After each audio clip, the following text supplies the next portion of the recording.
The Shadow, Silver Skull by Maxwell Grant.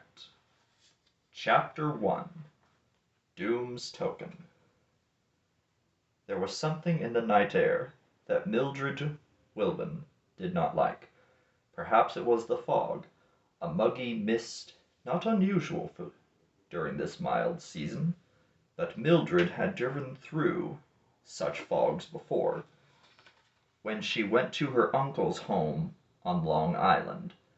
As she swung her trim canary-hued roadster along the road beside Long Island Sound, Mildred brushed back the stray locks of light brown hair that had settled toward her eyebrows. With the same sweep, she seemed to take the troubled furrows from her forehead. Her attractive lips lost their solemn droop and favored her with a smile from the rear-view mirror. She was worried about her uncle, that was all, and with very little reason. The fog had suggested a danger, but the menace was too remote to be given further consideration. Tonight, Mildred's uncle, Herbert Wilbon, was taking a transport plane for Los Angeles. Within the past month, 2 such ships had crashed among the Rocky Mountains.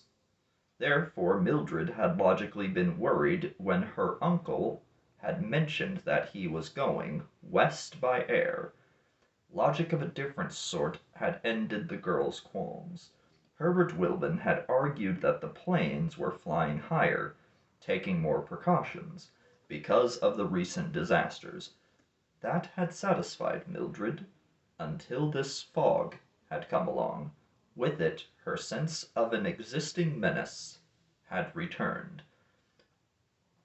But she was reasoning that menace out of mind. This fog was local, confined to Long Island alone. It wouldn't It couldn't bother pilots of a westbound plane. As if in answer to that bit of common sense, the fog began to clear before the roadster's headlights. Mildred had reached the rise of ground outside her uncle's estate. She turned the car in between 2 stone gates and drove slowly along the curved drive that led to the mansion. There was a light beneath the portico that fronted the great stone house. By the glow, Mildred saw a limousine parked there. A gray-haired man, Herbert Wilbon, was standing beside the car, talking to someone within it. Rather than interrupt her uncle's conversation with a parting guest, Mildred cut through a side drive that led to a circle in back of the huge house. The fog was very slight where Mildred parked, but pitch blackness settled in the moment that she turned off the roadster's lights. The circular drive was flanked by cedar trees that hid the lower windows of the house. Mildred had to grope past those screening trees to sight the dim light from the house door that opened onto the rear drive. She had a key to that door, and while she used it, she felt nervous. She was worried again, not by thought of the fog, but by something that she couldn't explain. There was no breeze in the fog-stilled darkness, yet the cedar trees seemed to whisper. Mildred's lips were tight. When the door finally unlocked, she felt very grateful for the lights in the rear hall. Grateful even when she saw Fortner, although she didn't like the fellow. Fortner was her uncle's secretary, a smug, middle-aged man whose hair was prematurely gray.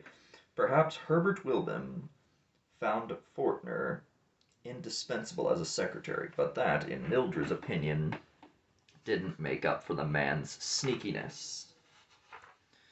For once, she had noticed Fortner before the secretary spied her.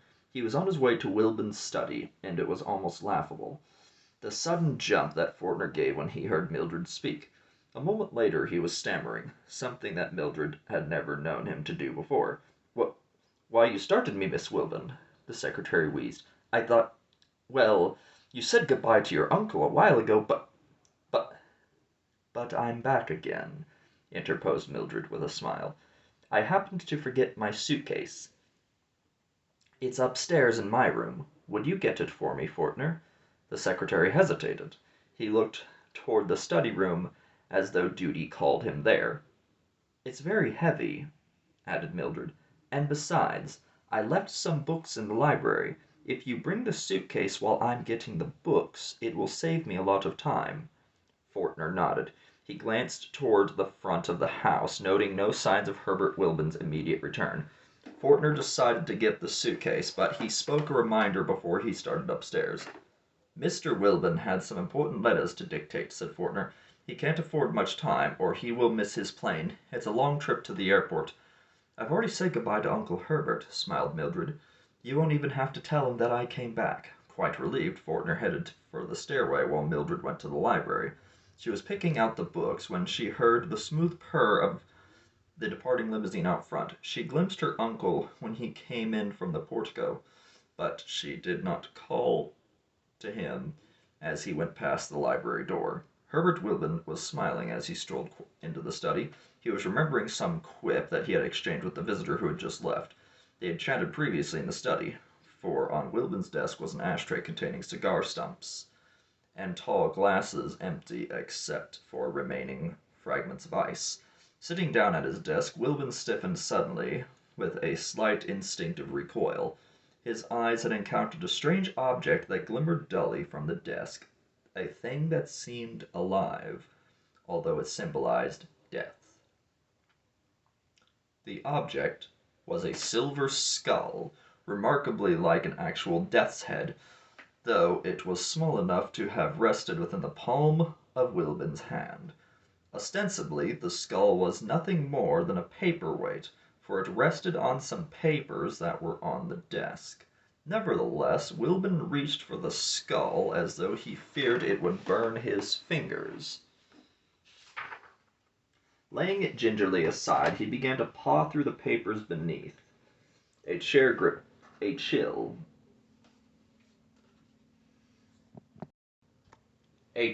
gripped Herbert Wilbon. His breath hissed between his gritted teeth.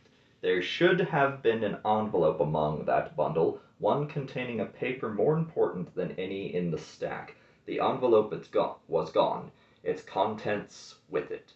Hands clamped upon the desk edge, Wilbon eyed the silver skull. This time his lips hissed words that he spoke as though they were a name. Silver Skull.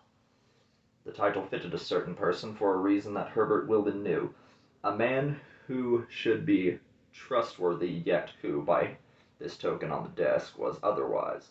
A flood of thoughts rushed through Wilbon's brain, began to link themselves into connected ideas.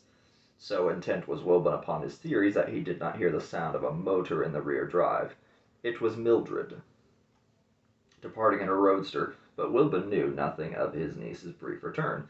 In the stillness of the study, he was sliding open a desk drawer, his eyes fixed upon the door of a room, and he reached for a revolver. Herbert Wilbon was quite sure that he could solve the riddle of the silver skull. Not once did his eyes waver from the door that he so grimly watched.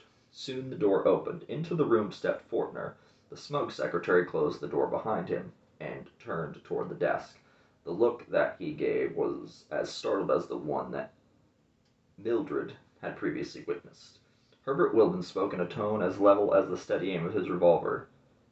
"Tonight I received a guest," he told Fortner. "A man who presumably knew nothing of my affairs. A man, therefore, who could be left alone in this room, where a most important document was within his reach. He found that paper, Fortner, and took it. In its place," Wilbon gestured with his free hand, "he left this skull. A curious token, because it fits with his identity." Fortner said nothing. His eyes were glazing at the skull. His lips gave a twitch that tried to express ignorance but failed. "As I analyze it, Fortner," added Wilbon, "my visitor, let's call him Silver Skull, could have left this token for one purpose only, to notify someone that his task was done. Since you and I are alone in the house, you are the person for whom the information was meant. No, no, Fortner was advancing, shaking his head, raising his hands swiftly. I know nothing. You know everything, corrected Wilbon. Halt where you are, Fortner, and tell me what Silver Skull expects to gain. Tell me what you were supposed to do after you found this token, what measures you were to take to cover the theft of the envelope. Unless you speak, Fortner, your plight will be as bad as that of the man who hired you. I shall call the police. Wilbon's free hand was moving towards the telephone, and denounce you too. When I tell them that Silver Skull is, Wilbon failed to add the name. He had something else to occupy him. Fortner was leaping for the desk. The man's pretense of innocence was gone, hence Wilbon did not hesitate. Coolly, Wilbon aimed point blank and pressed the trigger. The click did nothing to halt Fortner. The gun was empty. Fortner himself had seen to that earlier. It explained why he was willing to take a chance. Viciously, he sprang across the desk and locked with Wilbon before the latter could recover from his surprise. In the tussle that followed, Fortner fought with the frantic instinct of a cornered rat. He managed to twist away from a choking clutch Wilbon got on his neck, and with each spell of freedom he supplied wild measures to beat off the next attack. At last, luck served the secretary. Half across the desk, Fortner wiggled free from Wilbon and tried to grab for the swivel chair. He landed in it at an angle, and the chair levered backward. Fortner's feet went up into the air, straight toward Wilbon, partly through sheer inability to halt his backward plunge, partly through his ability to grasp quick opportunities.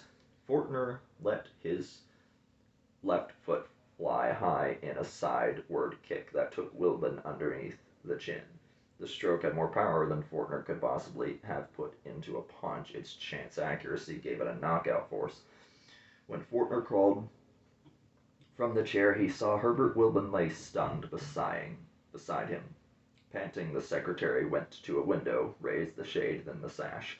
Reaching back to the desk, he picked up the Silver Skull and showed it at the window. There was a stir from the cedars. Hard-looking men came through the open window, and grinning their understanding when they viewed Wilbon's prostrate form. They took the unconscious victim out through the window. Locking the sash and drawing the shade, Fortner picked up the telephone and ordered a taxicab. He was tidying the room when the telephone bell rang. Answering it, Fortner heard a chuckle, as this tone was recognized. The voice at the other end spoke a single word. Silver. Skull, replied Fortner. Then, in panting tone, it's done. Everything worked out. A drop of the distant receiver cut off any further report. Silver Skull was satisfied with the news. Fortner gave a shrug, then grinned. There was more work for him to do, but it would be easy, very easy. When the taxicab arrived at the Wilbon mansion, Fortner was standing beneath the darkened portico, a heavy suitcase resting beside him. When he and his luggage were inside the cab, Fortner gave the brisk order, Newark Airport.